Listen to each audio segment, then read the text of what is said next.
నాలాంటి అబ్బాయి చూడగానే నచ్చరు బంగారం, చూడగా నచ్చుతారు. బేసిక్ గా నా వాయిస్ కి బేస్ ఎక్కువ, చేతికి దురద ఎక్కువ, టోటల్ గా ఈ బాడీకి బలుపు ఎక్కువ. ఈ మధ్య నా టైం ఏంటో నాకే అర్థం కావట్లేదు. చూసిన 2 నిమిషాలకే పడిపోతుంది ప్రతిదీని. ఆఫ్టర్ ఆల్ సిగరెట్ ప్యాకెట్ మీదే నన్ను తాగద్దు పోతారని రాసినప్పుడు నా అలాంటుడు నన్ను కేలకద్దు చేస్తారు అని చెప్పపోతే అలా. ఇందులో ఏముంది? కరెంటు ఎక్కడ? లోపల. చూపించు. చూడప్ప సిద్ధప్ప, నేను సింహం అంటున్నాబ్బా. అది గడ్డం గీసుకోలేదు, మేము గీసుకోగలం, అంతే తేడా. మిగతాదంతా సేమ్ టు సేమ్. అయిందా? బాగైందా? ప్రతిదానికి ఓవర్ ఎక్స్ప్రెషన్. ఇప్పుడు అనండి. ఎక్కడికి రా అక్క సుసుకుపోయిస్తానక్క. మళ్ళీ వస్తావా? వస్తానక్క. ఏవక్క ఇంకో రౌండ్ వేసుకుంటావా?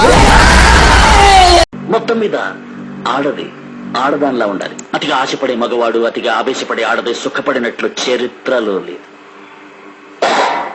బాయ్. ఏమో అనుకుంటున్నావు? ఐఏఎస్, ఐపీఎస్ లాంటివి కాకుండా ఏదైనా చిన్న ఉద్యోగం చేద్దాం అనుకుంటున్నాను. ఎదగాలంటే మారాలి, లొంగాలి, వంగాలి అంటే నేను నమ్మను. మన దగ్గర నన్ను కొట్టాలంటే నా అంత ఎత్తు బరువు ఉంటే సరిపోదు, అవతల కూడా నేనే అయి ఉండాలి. ఆడిపోతే వీడు, వీడిపోతే నేను, నేను పోతే నా అమ్మ మొగుడంటూ ఎవరైనా అధికారం కోసం ఎగబడితే నేనెప్పుడు చూడని కళ్ళు నన్ను దేవుళ్ళ చూస్తున్నాయి. నేను ఎవరిని? వీలైతే ప్రేమిద్దాం డూడ్, పోయేదే ఉంది. మహా అయితే తిరిగి ప్రేమిస్తారు. జీవితం ఎవరిని వదిలిపెట్టదు, అందరి సరదా తీర్చేస్తది. ఈ జన్మకే నువ్వు నాకు అనేవి, ఈ జన్మకే నేను నీకు తమ్ముడిని. ఎరా ఈ జన్మకనేరా? నీదేదో వచ్చిందిరా బాబు. నేను క్లైమేట్ లాంటి అప్పుడప్పుడు చల్లగా ఉంటా, అప్పుడప్పుడు వెచ్చగా ఉంటా,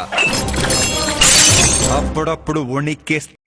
ఆశ దోశ అప్పడం వడ, ఆశ దోశ అప్పడం వడ, ఆశ దోశ అప్పడం వడ.